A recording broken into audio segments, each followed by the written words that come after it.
Buenos días a todos. Amigos participantes en las 54ª Jornadas de Teología de nuestra facultad, sed bienvenidos todos. Este año quisiera saludar especialmente a los centros afiliados a la facultad que han decidido unirse a nosotros presencialmente, haciendo concreta la vinculación académica que tantas veces queda oculta por la distancia y la burocracia. Me refiero al Instituto Teológico de Astorga León, que recoge los seminaristas de estas dos diócesis, y al Instituto Superior de Estudios Teológicos de Oviedo, con los laicos y seminaristas de la Archidiócesis de Oviedo y los de Santander. También se unen vía online los alumnos del Instituto Teológico de Évora, que participan por primera vez y a los que saludo con un afecto especial. En él se recogen alumnos de las diócesis de Évora, Bella, Faro, además de otros venidos de diócesis lejanas.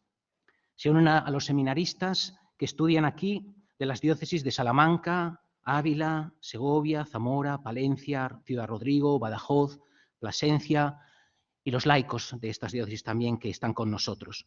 En total, más de una docena de diócesis. Saludo igualmente a los alumnos de las congregaciones religiosas que estudiáis aquí con nosotros. En el bachillerato, los carmelitas calzados, los mercedarios, misioneros de María Ángel, misioneras de Nuestra Señora de Sion, Congregación de San José. No haré la lista del origen de los sacerdotes y religiosos y laicos enviados por sus diócesis y congregaciones o por su propia voluntad que estudian con nosotros las licenciaturas y el doctorado. Y luego también saludo especialmente a los laicos que habéis tenido el coraje de adentraros en la teología y a los que nos acompañáis. Con esta enumeración, quizá pesada, como son todas las enumeraciones, este año he querido subrayar que la densidad de nuestra aparente pequeñez es grande y de ello hemos de sentirnos orgullosos. Saludo a los profesores de aquí y de allá, reunidos en este aula que ha recogido tantas lecciones y discusiones teológicas y de otro tipo, y a los que estáis interesados en nuestras jornadas, que no conozco, pero que os habéis decidido a compartir estos 2 días de reflexión junto a nosotros. Sed todos bienvenidos a estas jornadas que tienen como tema central la oración en un mundo sin Dios. No resultará extraño decir, en el marco de unas jornadas centradas en el área de espiritualidad, que nuestra vida es un combate. Luchamos para ser nosotros mismos, luchamos para ser capaces de armonizar nuestra identidad con la de los demás, iguales y distintos, a un mismo tiempo y siempre. Y luchamos para no desesperar en este intento, pues como Josué, frente al ejército amalecita, no es extraño que suframos continuas derrotas, por más que en nuestros mejores momentos nos sintamos investidos de una fuerza omnipotente. Preguntado San Siloán si creía que seguía habiendo orantes en el mundo, comentó: si no los hubiera, si no estuvieran en continua intercesión, hace mucho que el mundo se habría autodestruido. Quizá lo dijera recordando esa batalla de Josué y a Moisés en lo alto del monte orando para que el pueblo no pereciera en esa primera emboscada al entrar en el desierto camino de la tierra prometida. La oración surge siempre, en primer lugar, no del asombro, porque nunca nacemos en el paraíso, sino de la necesidad, de la contradicción, del sentimiento de que no podemos sobrellevarnos a nosotros mismos, de que el mundo no se basta para ser del todo él, de que en algún sentido vivimos acosados en y por la vida misma. Y por eso la oración es la primera palabra, pues no es más que un grito inarticulado del ser humano que busca a quien pueda dar forma armónica a ese enjambre de fuerzas y energías, de materia y pensamiento en movimiento que nos constituye como sujetos. Así pues, si queremos pensar a Dios, que es la tarea propia de la teología, hemos de pensar la oración, y la oración como clamor, súplica, petición, más aún.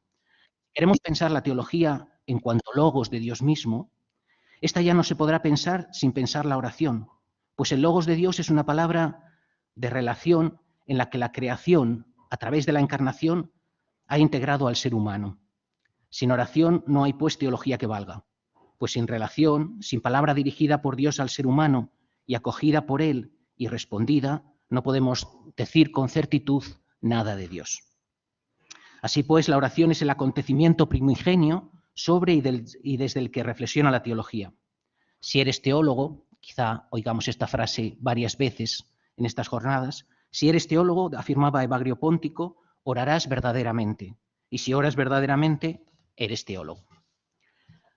Ahora bien, al igual que a Moisés le vencía el peso de los brazos y no era capaz de sujetarlos en oración por sí mismo, la oración no se sostiene simplemente por un impulso espiritual, sino que necesita también el apoyo carnal de la ascesis. Y me gustaría añadir en este marco nuestro que necesita igualmente el estímulo intelectual del pensamiento, como sus dos brazos. Pues como decía Santa Teresa, espíritu que no vaya comenzado en oración, yo más le querría, espíritu que no vaya comenzado en verdad, yo más le querría sin oración. Frase dura. O como diríamos nosotros, que iluminados y fanáticos ya hay demasiados en el mundo y no hacen ningún bien. Así pues, la oración para pensarnos a nosotros mismos y para pensar a Dios en verdad. La pensamos para entrar en el misterio escondido que nos constituye como criaturas corandeo. Y nada más, de nuevo, renuevo la bienvenida a estas jornadas. Gracias especialmente a los ponentes y al profesor Miguel Anso Pena, cuyo trabajo de coordinación nos trae hasta aquí. Igualmente, quiero recordar y agradecer a la Cátedra Santa Teresa, patrocinada por la provincia ibérica de los Carmelitas Descalzos, que apoya económicamente estas jornadas. Así pues, quedan inauguradas estas 54ª Jornadas de Teología de la Universidad Pontificia de Salamanca, de la Facultad de Teología. Orar en un mundo sin Dios. Y sin más, paso la palabra al profesor Miguel Anso Pena para que presente la temática y la forma de estas jornadas. Gracias, Paco. Buenos días a todos. Quizás hay sitios por aquí delante y por el estrado, por arriba, o sea, no os quedéis a la puerta. Las jornadas de teología del presente año tienen como eje la teología espiritual, lo acaba de decir el señor decano. Pero resulta un tanto llamativo que hayan tenido que pasar 53 sesiones para que este tema adquiera notoriedad en nuestra facultad. No se puede olvidar que nos encontramos ante una disciplina reciente en el marco académico de la teología, que por otra parte ha cambiado su comprensión respecto a lo que era tradicionalmente el tratado de ascética y mística. Precisamente por esto la primera idea fue centrarnos en el estudio de las cuestiones sistemáticas de la teología espiritual. La intención era reflexionar sobre el papel de lo sagrado en un mundo en el que Dios ha quedado totalmente al margen, en el que Dios se ha convertido en un anexo ya no del mundo que habitamos, sino también de nuestras vidas concretas. El hombre, que hoy ha perdido la visión religiosa del mundo y de la vida, sintiéndose más seguro y autosuficiente, percibiendo con mayor dificultad la continua asistencia de Dios. En esa primera preocupación estaban también presentes los grandes interrogantes humanos, las preguntas que podríamos considerar sin respuesta ante la vida y que, de alguna manera, nos sitúan ante el misterio divino. Pero no cabe duda que la pandemia lo ha cambiado todo. También nuestras preocupaciones, señalando con mayor claridad que una espiritualidad cristiana ha de plantearse desde las exigencias del hombre, de tal manera que no corra el riesgo de resultar errónea. Asistimos durante largas semanas en las que no podíamos abandonar nuestros hogares a situaciones de desconcierto, en las que surgían todo tipo de productos para consumir digitalmente. También desde la fe surgieron muchas propuestas, pero la inmensa mayoría era convertir en digital lo que de manera multisecular habíamos hecho físicamente. Fundamentalmente, la celebración de la Eucaristía. En todo ello había una buena intención, el acompañar a los fieles de nuestras comunidades en un momento difícil y desconocido, profundamente desconcertante y desolador.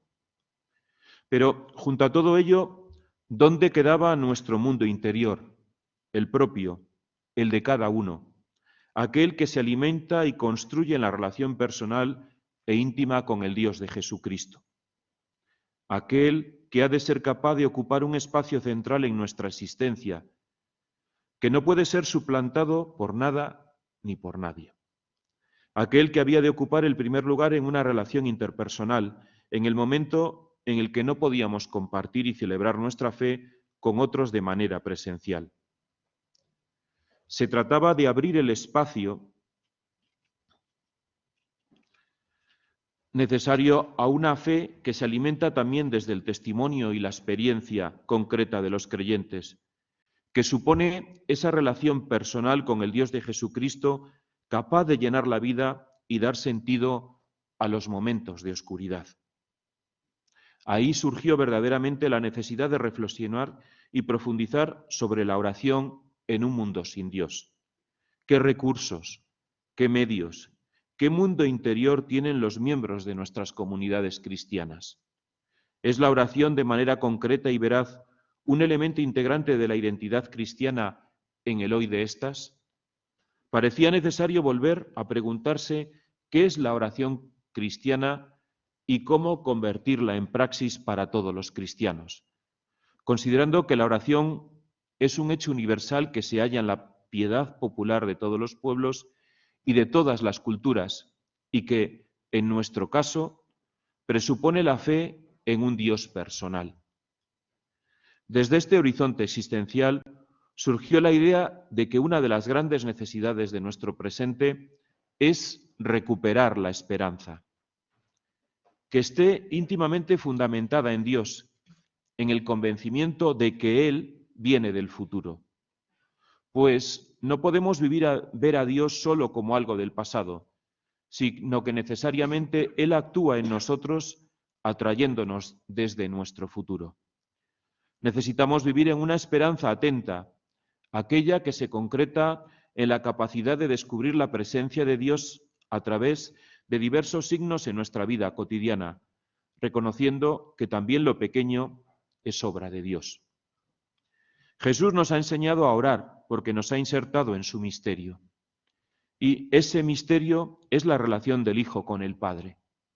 Y por ello, la oración cristiana resulta un ir por Cristo al Padre, en una comprensión siempre fraterna y comunitaria.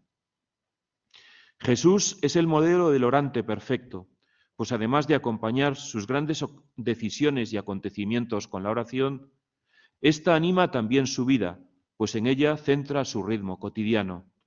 La primera imagen que tenemos del grupo de los creyentes, por otra parte, ese grupo de creyentes en Jesucristo, es la de una comunidad orante, y es Cristo, el Espíritu, la Iglesia y los hermanos los que están presentes en su oración.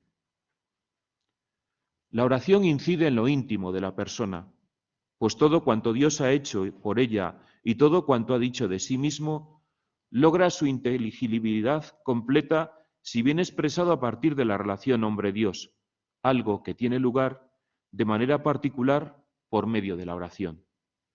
En este sentido, el hecho de que el mundo provenga de Dios como participación, aquello que tradicionalmente ha sido llamado como subida o ascenso, tiene una importancia especial porque en dicho proceso se significa también el retorno del hombre a Dios, a través de las cosas de este mundo, haciendo plausible ese diálogo. Lo vivido cristiano, la experiencia, posibilita una sabiduría que no solo es percibida como auténtica y constructiva, prescindiendo de las dotes intelectivas del sujeto, sino que aparece como algo accesible y disponible a todos los creyentes. Creo que esto es profundamente importante y por lo mismo también ha de ser afirmado desde una academia teológica, al tiempo que manifiesta que la oración es teología. Ahí tenemos el testimonio de grandes orantes cuya formación teológica está respaldada por el encuentro personal en la oración. Al mismo tiempo, no se puede olvidar que son muchos los factores que pueden motivar la oración del cristiano, pero sin olvidar que la motivación última es obra del Espíritu Santo. Tenemos una necesidad acuciante de definir lo que es verdaderamente un itinerario de vida cristiana en el que la oración sea un elemento vitalmente presente. Un itinerario donde aparezca de forma visible que la experiencia de Dios es una necesidad ineludible de una espiritualidad cristiana, que se concreta en un sentimiento vivo de querer, conocer y profundizar el espíritu y la letra del Evangelio. En este orden de cosas, no hay duda de que la espiritualidad discurre por un camino propio en el que conjuga a un mismo tiempo la visión objetiva del hecho revelado, pero también la experiencia personal, aquello que el propio creyente vive. De esta manera, la teología espiritual tiene la función de interpretar y hacer comprensible la misma existencia espiritual. Pero el estudio de la espiritualidad como algo vivido no se puede limitar a la simple toma de conciencia sobre las formas y el desarrollo de la misma, sino que ha de asumir igualmente una función crítica y propositiva, que sea capaz de penetrar en la misma vida espiritual y además que entre a formar parte de su propia identidad. Y por lo mismo, la personalidad del cristiano está en saber vivir en relación con Dios y con los hermanos, por lo que el amor será siempre una característica esencial de la oración.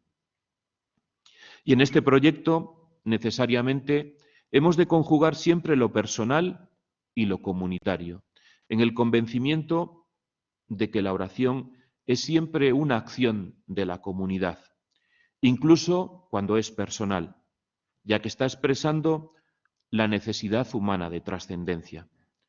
¿Cuál es, por lo mismo, el equilibrio adecuado entre la oración personal y la meditación comunitaria, entre esta última y la celebración litúrgica de la comunidad?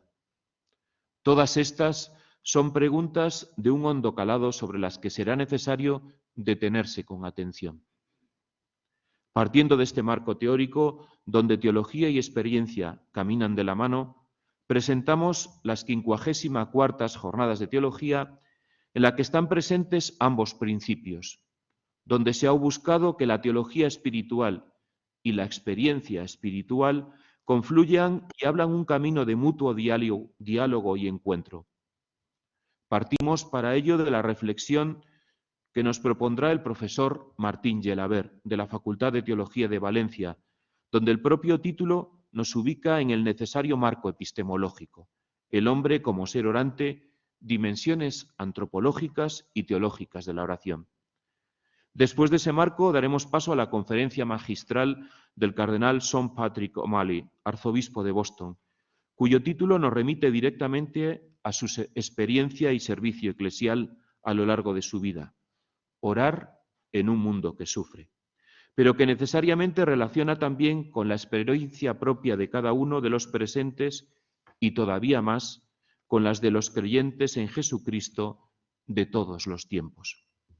El sufrimiento, también hoy, necesita expresarse ante Dios con palabras de fe. Por la tarde nos centraremos en mostrar cómo la oración está presente en el pueblo de Israel de una manera continua, con lo que esto implica de lectura orante de un pueblo, a través de la cual también nosotros hoy seguimos viviendo y experimentando. Será el profesor Emilio López Navas, profesor del Centro Superior de Estudios Teológicos de Málaga, el que nos lleve por este camino en el que hoy se están descubriendo nuevas lecturas. Cerraremos la jornada con una mirada a lo que han sido las respuestas concretas que han ido sucediendo a lo largo de todo el siglo XX.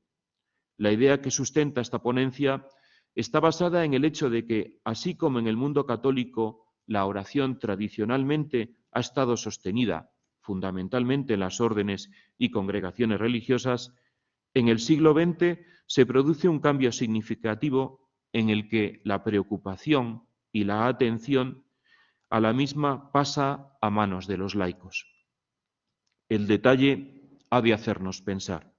Por eso la profesora María Teresa Gil Muñoz, del Centro Internacional Teresiano Sanjuanista de Ávila, reflexionará sobre los maestros de oración en el siglo XX, propuestas y experiencias. El jueves daremos un paso adelante con lo que implica y supone la experiencia orante de Jesús, pragmática y mística, cuya ponencia será desarrollada por el profesor Juan Antonio Marcos de la Universidad Pontificia Comillas en Madrid. No se trata solo de constatar cuál es la oración que lleva a cabo el maestro, sino entrar más en la realidad de la misma. Volveremos luego sobre otra de las preocupaciones que están en la base de la temática de las jornadas, repensando la oración como tarea pastoral, lo que hará el profesor Francisco García Martínez, profesor de Cristología y Trinidad de nuestra Casa de Estudios. Hoy en día parece obvio que la espiritualidad y por lo mismo la oración es un elemento irrenunciable de la tarea pastoral. Esto, al mismo tiempo, implica también una manera de hacer más personal y quizás también menos preocupada por los números. La última de las intervenciones quiere, de alguna manera, ofrecernos experiencias vivas del hoy de la oración y su amplio marco. Para ello, proponemos un diálogo abierto entre dos personas. Una monja contemplativa, la profesora Carolina Blázquez Casado, y una religiosa, Elena Hernández Martín, que coordina el proyecto Más que Silencio.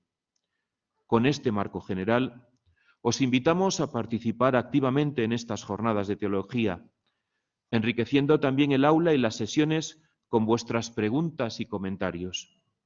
Esperemos que los momentos de diálogo resulten no solo una oportunidad de evidenciar que la oración también es teología, sino de ofrecer diversos rostros de la misma.